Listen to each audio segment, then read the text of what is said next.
I woke up this morning to this songbird, singing her sweet melodies like only she knows how. Perched above the street, looking down at the people, the cars, but somehow indifferent to all that below. Like her heart was fully immersed in her song. As I got out of bed, opened the curtains, and let the early morning sun make its way into my room, I reveled in the moment. It was both simple and perfect, two things that often go hand in hand.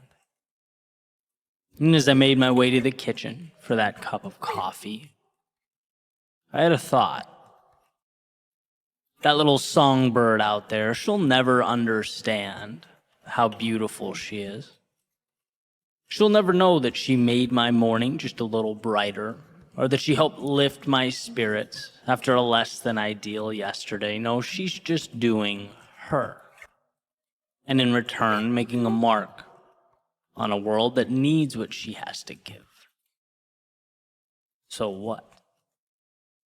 Well, maybe there's something we can learn from the songbird as we go about making our way in the world.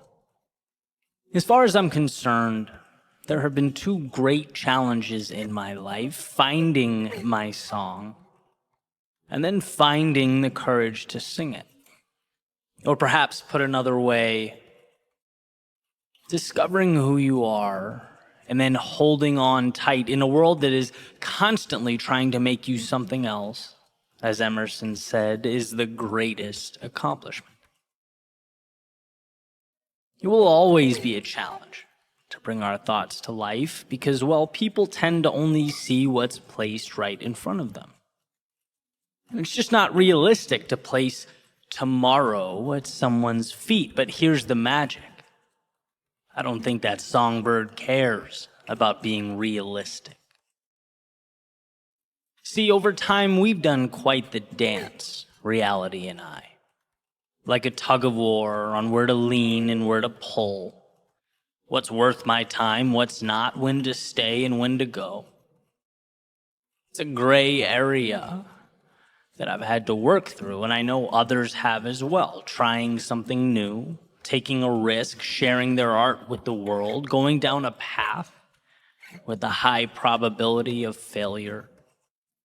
You know, when maybe we think we've found our song and we're singing, but no one seems to hear. That's when the status quo has never looked so tempting, so ideal.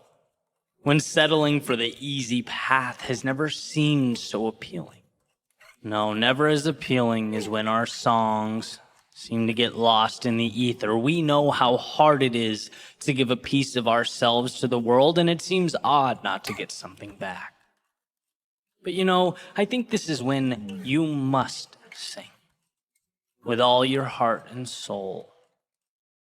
Just like that songbird, indifferent to life below the branches of its tree. Well, so should you be to the factors existing outside the realm of what's best for you. It's not easy to uncover what makes you feel alive, and when you find that, live it. Own it, sing it at the top of your lungs, because it may seem like it's falling on deaf ears.